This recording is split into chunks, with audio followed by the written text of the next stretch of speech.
Hello everyone, welcome to my learning journey and today we are going to do the next part of revision of operating system.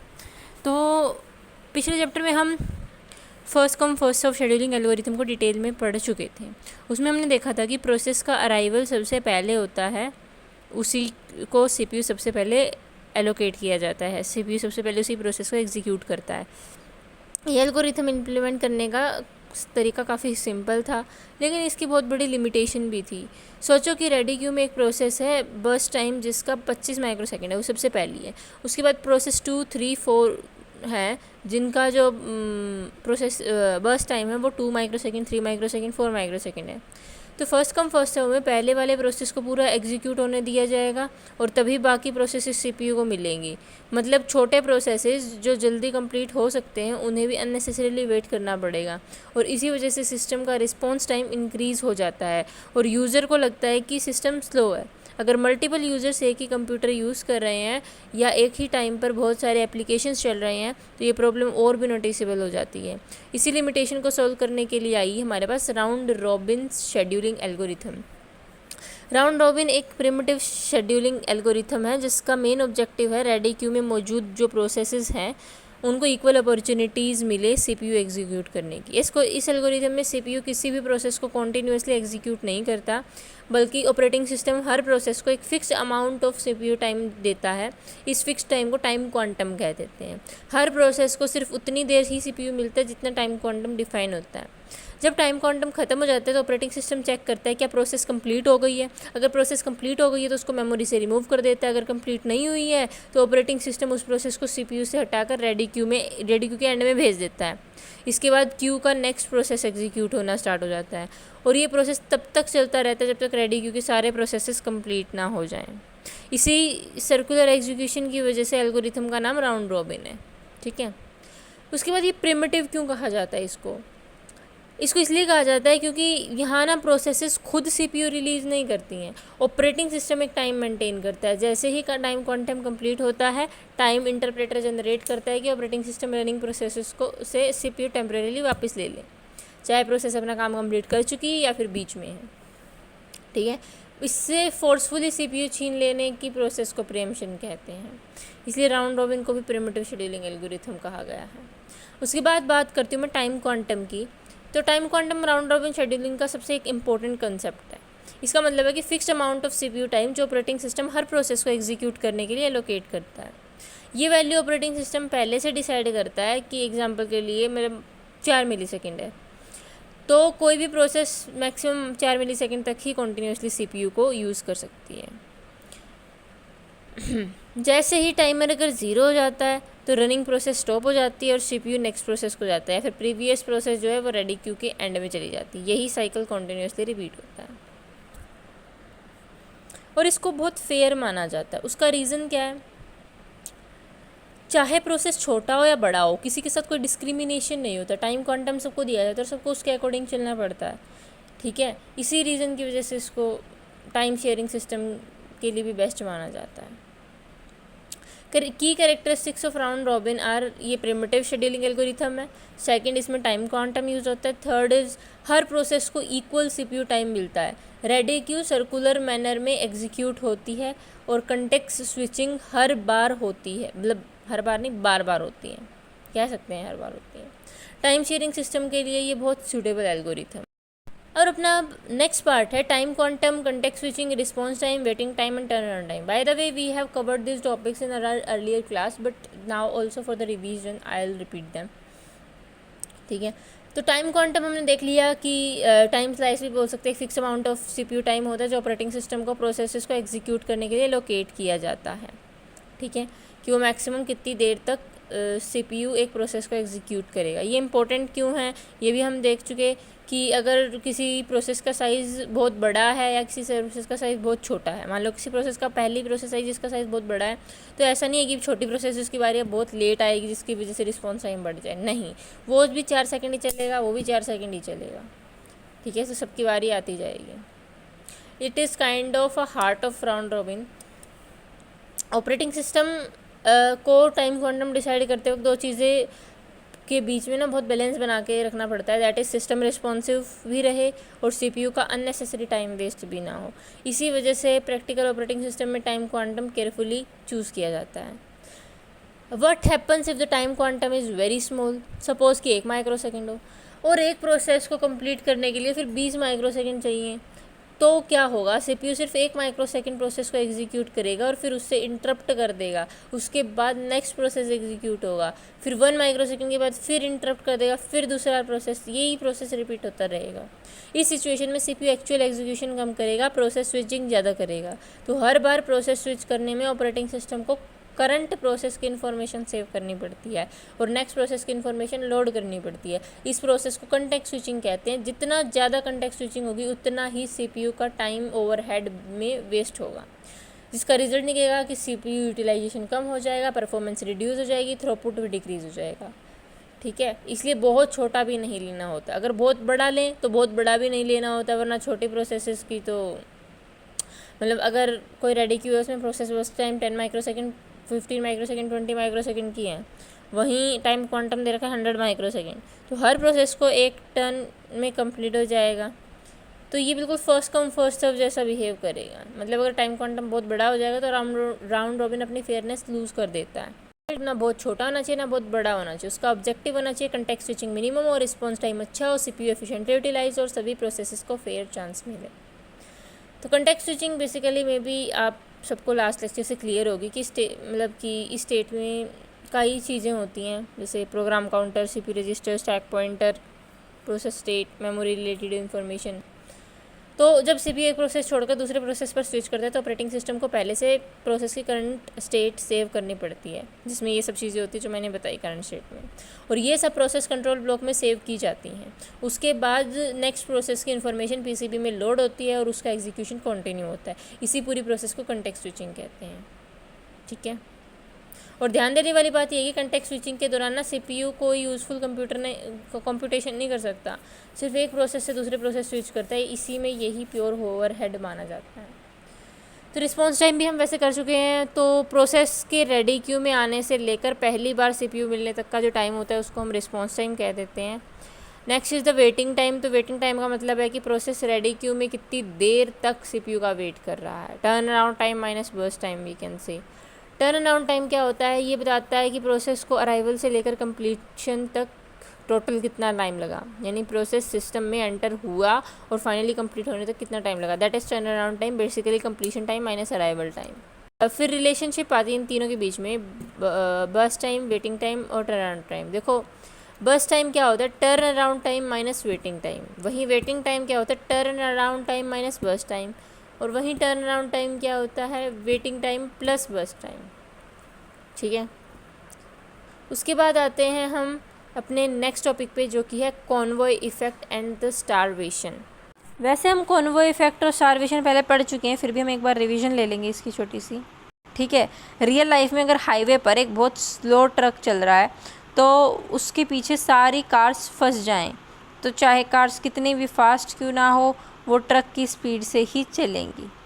ठीक है, यही situation operating system में भी होती है। अगर ready queue में सबसे पहले कोई प्रोसेस बहुत बड़ा आ गए, उसके पीछे बहुत सारे छोटे छोटे प्रोसेस हो जाएं, तो छोटे प्रोसेसेस को भी बड़े प्रोसेसेस के कंप्लीट होने तक वेट करना पड़ेगा, और इसी प्रॉब्लम को कहते हैं कॉन्वॉय इफेक्ट। एक ऐसी सिचुएशन जिसमें एक लॉन्ग सीपीयू बाउंड प्रोसेस उसके पीछे वेट कर रहे हैं शॉर्ट प्रोसेसेस, जो कि अननेसेसरी डिले करवा रहा है। ठीक है, convoy effect mainly first come first serve scheduling में होता था। इसका रीज़न हमें पता है कि जो प्रोसेस पहले आया वो पहले एग्जीक्यूट हुआ, इसकी वजह से होता था। इसको कॉन्वॉय इफेक्ट क्यों ये कहते हैं, सोचो कि एक नैरो रोड है, जो आगे एक ओल्ड ट्रक चल रहा है, मतलब जो मैंने अभी एग्जांपल दिया that is the same example. ठीक है, तो वही इधर बात है कि एक लॉन्ग प्रोसेस के पीछे शॉर्ट प्रोसेसेस फंस जाते हैं। प्रॉब्लम क्या कॉज करता है, ये रिस्पॉन्स टाइम को बढ़ा देता है। शॉर्ट प्रोसेसेस को सीपीयू जल्दी नहीं मिलता, इससे यूज़र को लगता है कि सिस्टम स्लो है। Second, waiting time. Ready queue में अननेसेसरी वेटिंग बढ़ जाती है जिसकी कोई ज़रूरत भी नहीं थी। तीसरा होता है सीपीयू यूटिलाइजेशन रिड्यूस हो सकती है। कभी कभी सीपीयू बाउंड प्रोसेस एग्जीक्यूट हो रहा है और इनपुट आउटपुट डिवाइस आइडल होते हैं। फिर जब input output bound process execute होते हैं तो सीपीयू आइडल होता है। रिजल्ट क्या निकलता है इसका, CPU and input output device efficiently utilize नहीं होते। नेक्स्ट इज थ्रूपुट रिड्यूस, एक यूनिट टाइम में कम प्रोसेसेस कंप्लीट होते हैं, थ्रूपुट डिक्रीज हो जाता है। उसके बाद आते हैं स्टारवेशन पे। तो अब हम ये भी पढ़ चुके हैं, ये कॉन्वॉय इफेक्ट से कम्प्लीटली डिफरेंट है। स्टारवेशन का मतलब होता है कि कोई प्रोसेस सीपीयू के लिए कॉन्टीन्यूसली वेट कर रही है और उसका एग्जीक्यूशन का चांस ही ना मिले। ये यानी कि प्रोसेस रेडी क्यू में प्रेजेंट है, उसके पास एग्जीक्यूट होने के लिए सब कुछ रेडी है, लेकिन फिर भी उसको सीपीयू नहीं मिल रहा। इसी कंडीशन को स्टारवेशन कहते हैं। ये होती क्यों है? स्टारवेशन जनरली ना प्रायोरिटी शेड्यूलिंग में होती है। सपोज करो कि लो प्रायोरिटी प्रोसेस है जिसकी प्रायोरिटी है 8 और कॉन्टीन्यूसली हाई प्रायोरिटी प्रोसेस आते जा रहे हैं। ऑपरेटिंग सिस्टम हर बार हाई प्रायोरिटी प्रोसेस को सीपीयू दे रहा है। रिजल्ट क्या निकलेगा? Low priority process ready queue में वेट करता रहेगा। अगर हाई प्रायोरिटी प्रोसेस कभी ख़त्म ही ना हो तो लो प्रायोरिटी प्रोसेस शायद कभी एग्जीक्यूट ही ना हो। इसी को स्टारवेशन कहते हैं। ठीक है, प्रॉब्लम क्या होती है इसकी वजह से? वेटिंग टाइम बहुत इंक्रीज़ हो जाता है, कुछ प्रोसेसेस कभी एग्जीक्यूट ही नहीं हो पाते, फेयरनेस कंप्लीट ख़त्म हो जाती है, सिस्टम प्रिडिक्टेबल नहीं रहता।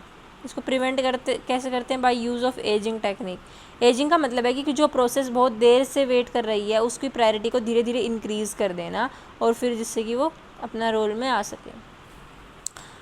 उसके बाद आते हैं हम अपने नेक्स्ट टॉपिक के ऊपर, जो कि है मल्टी लेवल क्यू शेड्यूलिंग। तो रियल ऑपरेटिंग सिस्टम में सिर्फ एक टाइप के प्रोसेस नहीं होते हैं, एक ही कंप्यूटर पर एक साथ बहुत अलग अलग नेचर के प्रोसेसेस एग्जीक्यूट होते हैं, जैसे कीबोर्ड से इनपुट लेना, बैकग्राउंड में चलने वाले antivirus, printing process, music player, browser, operating system की सिस्टम प्रोसेसेस, बैच जॉब्स। अगर इन सब प्रोसेसेस को एक ही रेडी क्यू में डाल दिया जाए तो शेड्यूलिंग एफिशिएंट नहीं रहेगी। हर प्रोसेस की प्रायोरिटी और रिक्वायरमेंट अलग होती है, और इसी प्रॉब्लम को सॉल्व करने के लिए हमारे पास आया है multi level queue scheduling. Multi level queue scheduling एक ऐसा सीपीयू शेड्यूलिंग एल्गोरिथम है जिसमें रेडी क्यू को एक ही क्यू की जगह मल्टीपल क्यूज़ में डिवाइड कर दिया जाता है। हर क्यू का एक स्पेसिफिक टाइप के प्रोसेस के लिए होती है, मतलब सिमिलर नेचर ऑफ प्रोसेसेस को एक क्यू में रखा जाता है। इससे जो शेड्यूलिंग और रिसोर्स मैनेजमेंट है दोनों ही एफिशिएंट हो जाते हैं। और सबसे इम्पोर्टेंट बात यह कि एक प्रोसेस अपनी असाइंड क्यू को कभी चेंज नहीं कर सकती। एक बार जिस क्यू में प्रोसेस गया वही उसकी परमानेंट क्यू हो जाएगी। इसी वजह से इसे स्टैटिक शेड्यूलिंग भी कहते हैं। इसकी ज़रूरत क्या है? सपोज़ करो तुम्हारे लैपटॉप में एक ही टाइम पर ये सब चल रहा है, Google Chrome, VS code, antivirus scan, Windows update, music player. अब सोचो कि अगर विंडोज़ अपडेट और क्रोम को सेम प्रायोरिटी मिल जाए तो Windows update heavy CPU use करेगा तो क्रोम स्लो फील करेगा। लेकिन प्रैक्टिकली यूज़र चाहता है कि ब्राउज़र स्मूथ चले चाहे बैकग्राउंड में अपडेट चल रहा हो, इसलिए ऑपरेटिंग सिस्टम प्रोसेसेस को उनके नेचर के अकॉर्डिंग अलग अलग क्यू में डिवाइड कर दिया जाता है। स्ट्रक्चर क्या होता है मल्टी लेवल क्यू का? एक मल्टी लेवल क्यू कुछ इस तरह से होती है कि उसके अंदर आएगी रेडी क्यू। रेडी क्यू के बाद उसके 3 क्यूज़ बनेंगी, system queue, interactive queue, batch queue. System queue यानी कि high priority queue, interactive queue यानी कि medium priority, and batch queue यानी कि low priority. System process queue की बात करें सबसे पहले तो इसमें ऑपरेटिंग सिस्टम के क्रिटिकल प्रोसेसेस होते हैं, जैसे memory management, device management, interrupt handling, kernel services. ये प्रोसेसेस ऑपरेटिंग सिस्टम को रन करते हैं। अगर इन्हें CPU ना मिले तो सिस्टम अनस्टेबल हो सकता है, इसी वजह से इनको प्रायोरिटी सबसे हाईएस्ट होती है। सेकंड है अपना इंटरेक्टिव प्रोसेस क्यू, जिसको फोरग्राउंड प्रोसेस भी कहते हैं। इसमें वो एप्लीकेशंस होती हैं जिसमें यूजर्स डायरेक्टली इंटरेक्ट करता है, गूगल क्रोम, कैलकुलेटर, नोटपैड, ये सब। इसलिए इन्हें बैकग्राउंड प्रोसेस से ज़्यादा प्रायोरिटी दी जाती है। इन्हें क्यूज़ में generally round robin scheduling use होती है क्योंकि रिस्पॉन्स टाइम चाहिए होता है। फिर आती है बैच प्रोसेस क्यू। इस क्यू में प्रोसेसेस होते हैं जिन्हें यूज़र डायरेक्टली इंटरेक्ट नहीं कर सकता। Windows updates, antivirus scan, backup processes, file compression, database backup, ये बैकग्राउंड में साइलेंटली एग्जीक्यूट होते रहते हैं। इनकी रिस्पॉन्स टाइम इतना इम्पोर्टेंट है इसलिए नहीं कि लोवेस्ट प्रायोरिटी दी जाती है। इस क्यू में फर्स्ट कम फर्स्ट सर्व या कोई सिंपल एल्गोरिथम यूज़ करी जा सकती है। How does multi level scheduling work? सबसे पहले level 1 scheduling between the different queues. सबसे पहले ऑपरेटिंग सिस्टम डिसाइड करता है कि CPU किस क्यू को दिया जाएगा। इसकी जनरली फिक्स प्रायोरिटी शेड्यूलिंग से होता है। फिर level 2 scheduling with in a Q. अब मान लो कि CPU इंटरेक्टिव क्यू को मिल गया। अब क्वेश्चन ये कि क्यू के अंदर कौन सा प्रोसेस एग्जीक्यूट होगा, ये हर क्यू अपना शेड्यूलिंग एल्गोरिथम डिसाइड करता है। क्यूज़ और शेड्यूलिंग एल्गोरिथम, तो सिस्टम क्यू यूज़ करता है priority scheduling, interactive Q use करता है अपना राउंड रॉबिन, और बैच क्यू यूज़ करता है फर्स्ट कम फर्स्ट सर्व। उसके बाद हमारे पास आता है foreground and background processes. Foreground processes वो प्रोसेस होते हैं जो जिसके साथ यूज़र डायरेक्टली इंटरेक्ट कर सकते हैं, जैसे browser, text editor, video player. ये फास्ट रिस्पॉन्स वाले होते हैं, इसलिए इनकी प्रायोरिटी रिलेटिवली हाई होती है। और बैकग्राउंड प्रोसेस बाकी बैकग्राउंड में छोटे मोटे बच्चे होते हैं, ठीक है। जैसे कि इसका एग्जांपल आ गया, ये किसके साथ डायरेक्टली इंटरेक्ट करते हैं, is the antivirus, file backup, software update, printing services. इनका जो रिस्पॉन्स टाइम है वो क्रिटिकल नहीं होता, लेकिन वो लो प्रायोरिटी दी जाती है इसके अंदर सबको। Advantages of multi level queue scheduling is, सबसे पहले आता है फिक्स्ड क्यू असाइनमेंट। सबसे बड़ी लिमिटेशन है ये इस प्रोसेस की, अपने क्यू चेंज नहीं कर सकता। अगर एक प्रोसेस गलत क्यू में असाइन हो गया तो फिर। Second is the starvation. We have already studied what is the starvation. So I am moving to the next point, that is less flexible. Process का बिहेवियर चेंज हो जाए तब भी उसी क्यू में सेम जगह रहता है, ठीक है। ये प्रैक्टिकल सिस्टम्स के लिए आइडियल नहीं है। इसी लिमिटेशन को सोल्व करने के लिए जो इसकी लिमिटेशन है लेस फ्लेक्सिबल, कि बिहेवियर चेंज हो जाए तब भी उसी क्यू में सेम रहेगा, उसके लिए हमारे पास आया मल्टी लेवल फीडबैक क्यू, ठीक है। अब मल्टी लेवल फीडबैक क्यू से पहले स्टार्ट करने से पहले मैं एक बार इसके की पॉइंटर्स बना देती हूँ कि रेडी क्यू को मल्टीपल क्यूज़ में डिवाइड किया जाता है, किसके अंदर, मल्टीपल क्यू शेड्यूलिंग के अंदर। हर क्यू एक स्पेसिफिक टाइप के प्रोसेस के लिए होती है, हर क्यू अपना अलग अलग शेड्यूलिंग एल्गोरिथम यूज़ करती है। प्रोसेस एक बार क्यू में असाइन हो गया तो क्यू चेंज नहीं करता। फोरग्राउंड प्रोसेस को बैकग्राउंड प्रोसेस से ज़्यादा प्रायोरिटी मिलती है। फिक्स क्यू असाइनमेंट की वजह से स्टारवेशन हो सकता है, और इसी लिमिटेशन को सॉल्व करने के लिए आया multi level feedback queue scheduling. तो ये एक ऐसा प्रोसेस है जिसमें क्यू, मतलब एक प्रोसेस जिस क्यू में असाइन हो जाती है वो अपनी पूरी लाइफ उसी क्यू में रहती है। ऑपरेटिंग सिस्टम उस प्रोसेस को दूसरी क्यू में मूव नहीं कर सकता, लेकिन प्रैक्टिकल सिस्टम्स में ये प्रोसेस बिहेवियर मतलब अच्छा नहीं है। तो अब हम पढ़ेंगे मल्टी लेवल फीडबैक क्यू। ये एक डायनामिक CPU शेड्यूलिंग एल्गोरिथम है जिसमें रेडी क्यू को मल्टीपल प्रायोरिटी क्यूज़ में डिवाइड किया जाता है, लेकिन MLQ के अपोजिट यहाँ प्रोसेस एग्जीक्यूशन के दौरान एक क्यू से दूसरी क्यू में मूव कर सकते हो। यही फीडबैक वर्ड का एक्चुअल मीनिंग है, इसलिए इसको एडप्टिव शेड्यूलिंग एल्गोरिथम भी कह सकते हैं। इसको इंट्रोड्यूस क्यों किया गया, क्योंकि एक प्रोसेस परमानेंटली एक ही क्यू में रहता, तो सपोज़ एक प्रोसेस को इंटरेक्टिव क्यू में रखा गया, बाद में वही प्रोसेस कॉन्टीन्यूसली CPU यूज़ करने लग गया और CPU बाउंड बन गया। MLQ में उसकी क्यू चेंज नहीं हो सकती, जिसका रिजल्ट क्या होगा कि उस प्रोसेस को अननेसेसरीली हाई प्रायोरिटी मिली रहती है। ये सिस्टम की एफिशिएंसी रिड्यूस करता है, और MLQ ने इसी प्रॉब्लम को सोल्व किया है, ठीक है, MLFQ ने, सॉरी। उसके बाद आता है हमारे पास फीडबैक। फीडबैक टर्म वैसे हम देख चुके हैं, फिर भी देख लेते हैं कि अगर प्रोसेस बार बार पूरा टाइम क्वांटम यूज़ कर रहा है तो ऑपरेटिंग सिस्टम एज्यूम कर रहा है कि CPU बाउंड प्रोसेस है। अगर प्रोसेस टाइम क्वांटम कंप्लीट होने से पहले CPU छोड़ रहा है तो ऑपरेटिंग सिस्टम एज्यूम कर रहा है कि इनपुट आउटपुट बाउंडेड और इंटरेक्टिव प्रोसेस है। अब आते हैं ये काम कैसे करता है। मान लो कि कोई नए प्रोसेस की एंट्री हुई, तो हर नया प्रोसेस को पहले चांस दिया जाता है ताकि अगर वो छोटा प्रोसेस हो तो जल्दी कंप्लीट हो जाए। सेकंड होता है इसके अंदर process execution. Higher priority queue से प्रोसेस एग्जीक्यूट होता है। अब दो सिचुएशंस हो सकती हैं, पहले की प्रोसेस टाइम क्वांटम के अंदर कंप्लीट हो जाए, दूसरी की पूरा टाइम क्वांटम कंज्यूम करे, जो हम पहले भी देख चुके हैं। वैसे जो एक टाइम क्वांटम के अंदर कंप्लीट हो जाती है, CPU उसको फिर रिलीज़ कर देता है जैसे इनपुट आउटपुट ऑपरेशंस के लिए, तो उसकी प्रायोरिटी सेम रहती है। और ये जनरली इंटरेक्टिव या इनपुट आउटपुट प्रोसेसेस के साथ होता है। वहीं सेकंड वाला जो है कि वो टाइम क्वांटम कंज्यूम कर लेती है, तो अगर प्रोसेस कंटिन्यूसली CPU यूज़ कर रहा है तो टाइम क्वांटम ख़त्म हो जाएगा। ऑपरेटिंग सिस्टम एज्यूम करता है कि CPU बाउंड प्रोसेस है, अब उस प्रोसेस को लोअर प्रायोरिटी क्यू में मूव कर दिया जाता है, और इसी प्रोसेस को डिमोशन कहते हैं। व्हाट इज़ दिस, कि मतलब कि प्रायोरिटी डिक्रीज़ कर देना। प्रमोशन क्या होता है? प्रायोरिटी को इंक्रीज़ कर देना। CPU bound processes versus input output processes. तो MLFQ को समझने के लिए दोनों टर्म्स का डिफरेंस समझना बहुत ज़रूरी है। तो CPU बाउंड की बात करूँ तो मैं, ये वो होता है जिसके अंदर मैक्सिमम टाइम CPU पर कंप्यूटेशन करता है। Video rendering, scientific calculation, data compression, large program complication, ये प्रोसेस जनरली पूरा टाइम क्वांटम कंज्यूम कर लेते हैं, इसलिए ये ग्रेजुअली लोअर प्रायोरिटी क्यूज़ में चले जाते हैं। बस इनपुट आउटपुट प्रोसेसेस, ये वो होती हैं जो frequently input output operation perform करती हैं, जैसे ब्राउज़र हो गया, कीबोर्ड इनपुट हो गया, माउस इवेंट्स हो गया, म्यूज़िक प्लेयर हो गया, चैट एप्लीकेशन हो गया, ठीक है। डिज़ाइन क्या है MLFQ का? तो ऑपरेटिंग सिस्टम MLFQ डिज़ाइन करते वक्त कुछ बातों को इंपॉर्टेंट डिसीजन देता है कि नंबर ऑफ़ क्यूज़ कितनी होंगी, ये ऑपरेटिंग सिस्टम डिसाइड करेगा। शेड्यूलिंग एल्गोरिथम कौन सी लगेगी? जनरली अपर क्यूज़ पे राउंड रोबिन और लोअर पे फर्स्ट कम फर्स्ट सर्व लगती है। टाइम क्वांटम, हर क्यू का टाइम क्वांटम अलग हो सकता है। नीचे वाली क्यूज़ में टाइम क्वांटम जनरली इंक्रीज़ कर दिया जाता है। प्रमोशन रूल, किसी कंडीशन में प्रोसेस की प्रायोरिटी बढ़ेगी या भी ऑपरेटिंग सिस्टम डिफाइन करता है। डिमोशन रूल, किसकी प्रायोरिटी को घटाना है, यूजुअली जब process repeatedly time quantum complete करता हो। एडवांटेज क्या, इसके डायनेमिक प्रायोरिटी है, बेटर रिस्पॉन्स टाइम है, स्टारवेशन को रिड्यूस करता है, एडप्टिव शेड्यूलिंग, उसके बाद efficient CPU utilisation.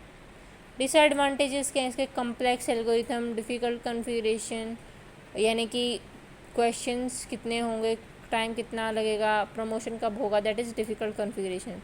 High scheduling overhead, operating system को कंटिन्यूसली प्रोसेस मॉनिटर करना पड़ता है, इसीलिए शेड्यूलिंग ओवरहेड बढ़ जाती है। तो एट द एंड हमारा पूरा चैप्टर आज के लिए, चैप्टर तो नहीं कह सकते, आज के सारे टॉपिक्स जो हैं वो कंप्लीट होते हैं। अगर आपको वीडियो अच्छी लगी लाइक कर देना, चैनल को सब्सक्राइब कर देना। Thank you so much.